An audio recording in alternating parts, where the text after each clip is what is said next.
Hi, team. Welcome to 10 Talks, another conversation all about how women win our way. Kathy, thank you so much for being on the journey. We have just discovered so much as we've started these conversations. We're exploring how, what, when, why, how's this going? How do we have some change?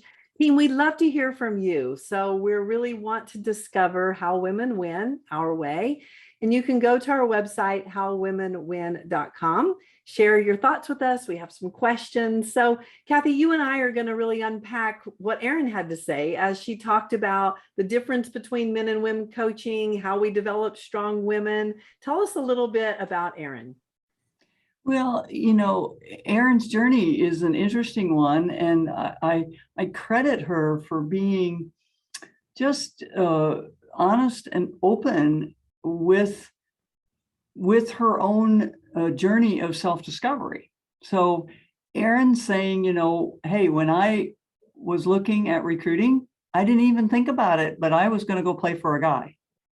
Why? Oh, because they must be better coaches because they're in all the top programs, period. Mm-hmm. Right. Doing that, having a successful experience, a good experience, and playing for her father, I'm sure that was also something that was reinforcing here for her. And then deciding after going into the business world that she wanted to coach because that's what she had a passion for. And now having to look at herself going, all right, I'm going to recruit all these girls that are going to go, I'm going to play for a guy because they have all the best programs. Now, how do I get one? Yeah. Recruits in a good program. So I just thought that was a very, so much of the conversations that we have had have been about, do you think about these things in this context? Mm-hmm. We've had female coaches who said to us, I don't think of myself as a female coach. I just think of myself as a coach. And it's like, well, do your athletes think of you as a female coach? Yeah. If you don't, do they? And how does that impact things? And so, I thought Erin was just quite thoughtful about where she was, where she got to, and now how does she get other women, younger women, girls coming to play for her, I'm guessing assistant coaches, to have consciousness of some of the nuances and expectations is the word that she used, going into this journey with her. So team, if you want to listen to that podcast, we've got that full interview, and it was great to really hear her unpack her story and her journey. Kathy, what I'm finding as you and I have had the honor of talking to so many great women now is something that Erin brought up. Is she said she finished playing volleyball and then she went into an advertising career. And she did that for 4 or 5 years and felt she was missing something.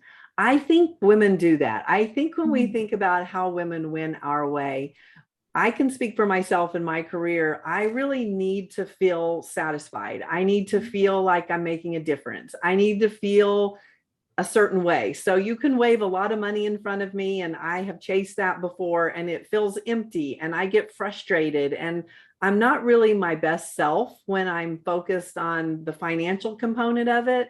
I'm so much more the person I want to be when I'm anchored in purpose and passion and like helping people and all the things that matter to me. And so as she was speaking, that resonated. And as I was thinking about our journey, how do women win our way? I'm curious about that in terms of giving ourselves permission to say, I want to go for something that matters to me, and I want to be head of household. And so I'm going to get a partner that can do that with me. I'm head of household. My husband died 18 years ago. I've been, raising our family. We've got 3 girls. And so, I do believe that yes, we can do it. I think it's a very different intentional journey rather than it just kind of being the way it is. And that's what Erin articulated, is that we want to change the way society thinks about it. In terms of a woman can go for it, as she said, a winning strategy for being a successful coach is to be able to go, really, to be able to say yes to the jobs and move around and move the kids and all those kind of things. And I think that is something that men do well in terms of having that support system. They have a wife that or a partner that's taking care of the kids, and then they're able to say yes. And as Erin said, 3 times she left her partner and her kids behind for 6 months while she went and took the job. So there are some fundamentals about saying yes, having a support system, being able to have your children, have a career that means something to you, and financially have the things that matter and that are important. So I'd like to really stay on that topic because I think it's really valuable. You've done the same thing in terms of gone for what really matters to you and managed having your partner and the two of you sharing relationships and jobs and careers and making those conversations happen. And so that was what Erin left with me, is really to have those conversations and to respect that a partner may want to do it or may not want to do it. What was interesting with Erin is that she was able to take her first coaching job because she said her husband made 3 times more than her, right? So there is this journey. It doesn't just automatically happen. There's this give and take that really is about the evolution of the partnership and the evolution of figuring out ourselves and what matters and what's important. And that's a really powerful journey and conversation. Yeah, well, and interestingly, if you take the 3 of us as women, our 3 journeys are really quite different. You and Erin both had children. You lost your spouse, so you were forced into a head of household to a certain extent because of the death of your spouse. She and her husband negotiated it that he would be the stay-at-home dad. My husband and I negotiated that, hey, maybe we weren't going to be terribly good parents because neither one of us really was passionate about being a parent. And we kind of ended up in the space of saying, we turned out okay because our parents really wanted to have us. And so should we try and have children when we're both pretty ambivalent about, do we want to do this? So it's 3 different ways to get to an empowered state of being able, I think all 3 of us, doing what we really care about, and doing it without no concern for resources. You can't raise a family on no resources. You didn't put kids through college on no resources, right? And so, yeah, you have to think about money and finances, and are you being fairly compensated? But yeah, that just compensation, as she said, she wanted to do something that just filled up the empty spaces that were there when she was working in a business environment. So when I think about our question, how women win our way, I think it really is about being truthful with ourselves on what matters to us. I mean, I knew I've always wanted children. That's been important to me. I'm also really competitive and driven. And so I like working. I like going for things, love being a mom. And so, you and your partner being able to have that conversation, know what it is, she and her partner. So that's a winning strategy. I'd love for us to really be able to hold as we ask the question, how women win our way. And I can say when, I have 3 daughters and they're 38, 37, and 22. So we have a big gap, bonus baby out there. And, Steve and I were very established in our careers. The big girls were in high school. And so when I got pregnant, I was making more than Steve was. And so he said, you know what, I'll stay home. I've never done that. He said he's never done that before, right? From a kid's perspective. So he was like, I'll stay home. You go ahead and do that. And I was like, cool. I've never done that before, right? Like thinking, wow, this is a great thing. Well, I lasted, I was managing nursing and doing all this. And, I really wasn't very good at it in terms of it just naturally wasn't what worked for me.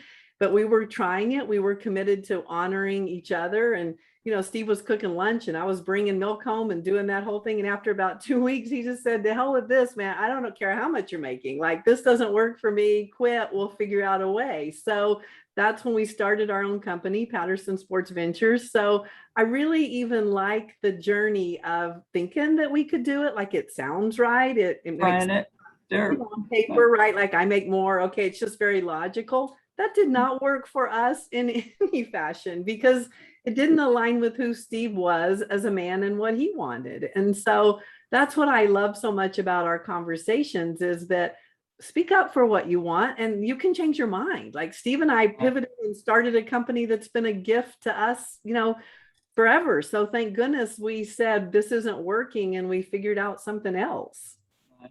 Right. No, I mean, again, maybe our age and stage, and I described Erin as one of our young up and comers, and I think she kind of blanched at that, like, hey, I'm not that young, which maybe just says how old I am, but I see her that way because she still, has younger children and has, and in her career feels to me as if she's still just on the journey. Not anywhere near the end of it, I hope. But yeah, I mean, what we know in terms of relationships, and this happens with our players, with our assistant coaches, but very, very much so with our partners, is it's a continuous renegotiation of the social contract. Yeah. And if you're going to stay together, and there are people who don't, because the renegotiation doesn't end them up in places where they can. Right. But people who do have almost always renegotiated the social contract multiple times, and either gone in the direction of something that they didn't expect, gone in a direction they wanted to try and it didn't work out. Right. And so yeah. So, what does this have to do with women as leaders and with women as winners? It is talking about, I'm feeling this is not working for me right now. Yeah. And again, back to Erin, of saying that she's a very direct communicator. She can be, as she says, snappy, because it's like, I see it, we do it. And so the meeting of her athletes, of the women that she is mentoring by the fact that she is their head coach, meeting them somewhere else on campus, and then just seeing if she can quiet her, I got the answer, style enough to draw them into conversations that it seems to me that maybe she wishes she might have been able to have with her coaches.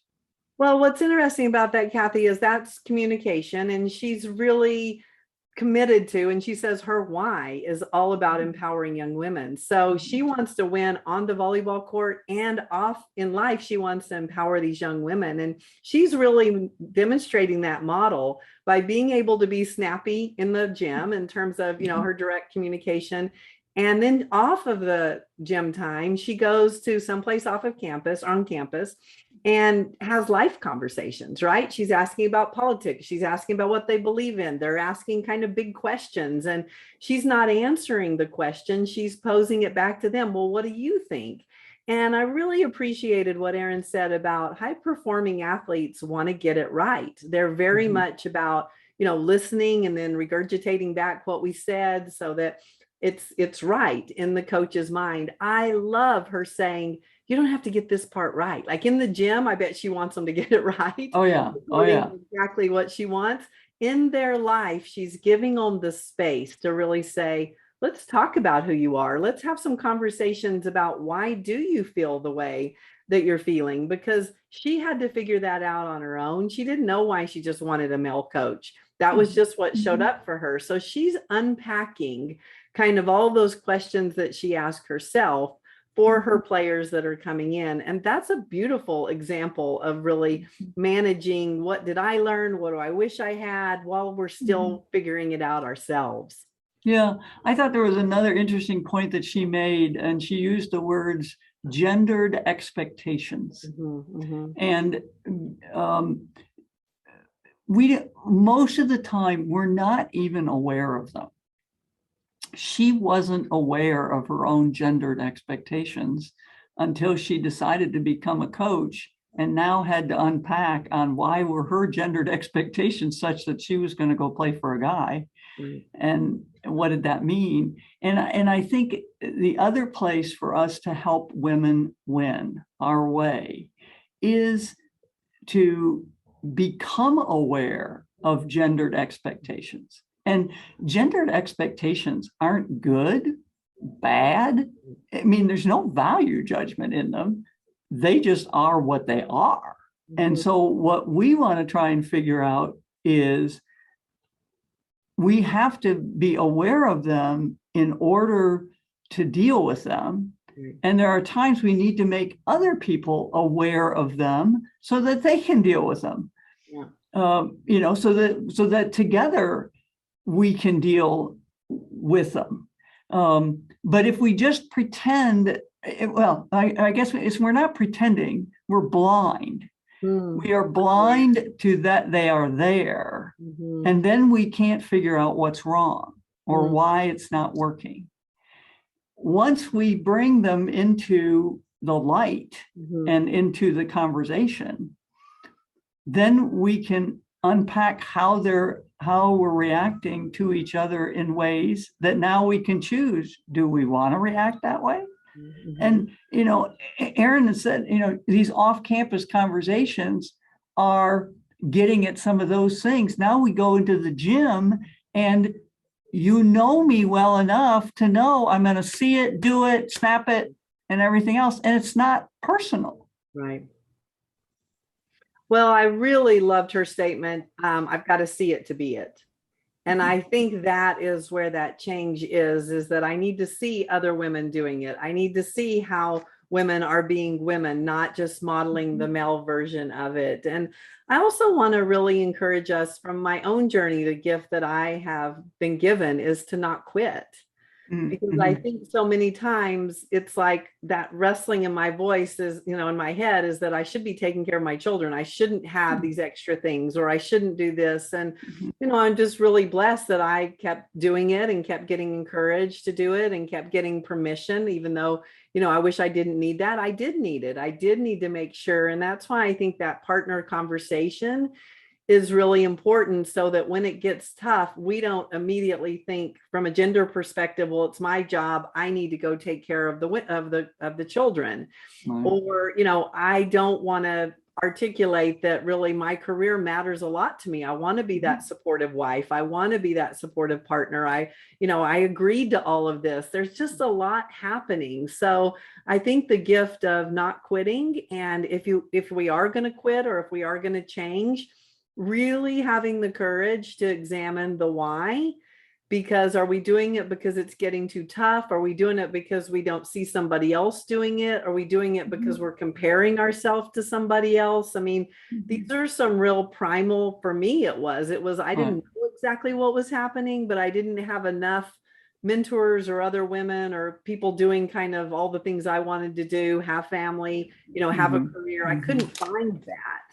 So I was making it up as I go. And that's just really important to me as you and I invest in this, really figuring it out, is that, yes, say yes to what matters, engage your children, have a conversation with them, talk to your partner. And, I know a story for us in terms of just from a family dynamic is I wanted to be coached by Martha Beck, who is where I got my sports life coaching certification. And it was really expensive. And we'd saved for the kids. The big girls were in high school and they were going to have a car. And we sat the family down and said, it's either mom getting this certification or you guys getting a car. And, they said, Mom, we'll give it to you. And I took that funding and went and, furthered my career. And what if they would have said, we want the car? I don't know, but we were, we were in negotiation, right? It wasn't, so, the story didn't play out that way, right? You're talking to two teenage girls that are Mhm. going to have to be embarrassed and, be driven by mom and dad in the Suburban a little bit longer, or, whatever's happening. But it's really been a pivotal point, especially when my husband died and the girls watched me be in charge of taking on the career and supporting us, is I Mhm. feel like they felt like they were part of like they made me who I am today. My big girls know that they were a contributor to the education and professional development that I needed to be the person that now supports them.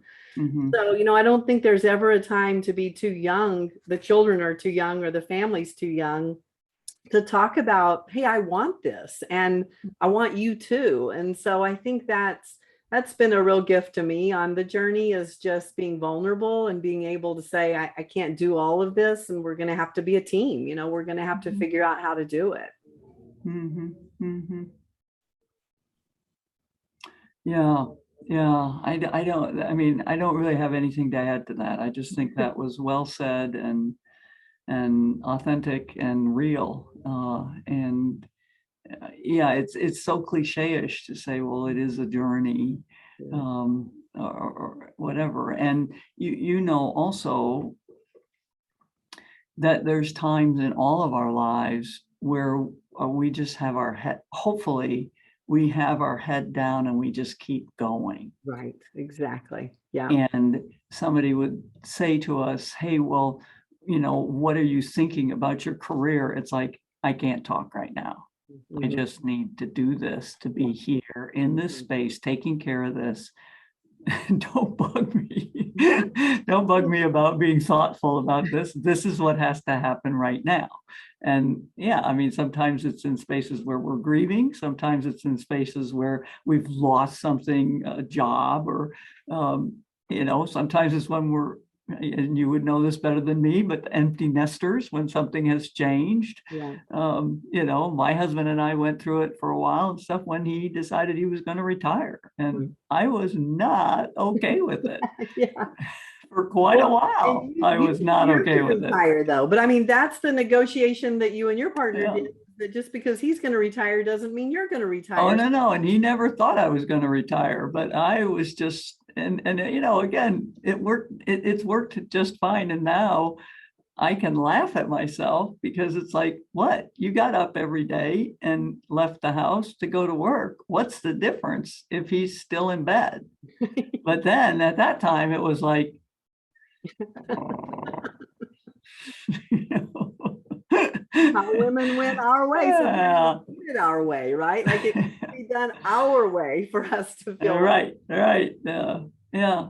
Yeah. So, yes, I think this journey is an interesting one. But I want us to be, and I think what we're trying to unpack here with these conversations with women, most of them coaches that we've talked to at this point, but in very different spaces in their career, is to bring into the light here what are the gendered expectations, and what do we do with them and how do we succeed with them? And how do we even become aware of them, right? I mean, Right. there's so much happening that we're not even aware of. And that's really our desired outcome with this journey, is Right. just to bring the awareness and go on the journey figuring it out. So thank you, Kathy, again for another great conversation. Team, hope you're enjoying being on the journey with us. Really appreciate you and all that you're doing to figure out how women win our way. Go to our website, howwomenwin.com. We got some questions. Love to hear from you. And go out, figure out how you win your way, be courageous, communicate the things that matter, and let's just figure this out. Thank you, Kathy. Thank you, Carlette.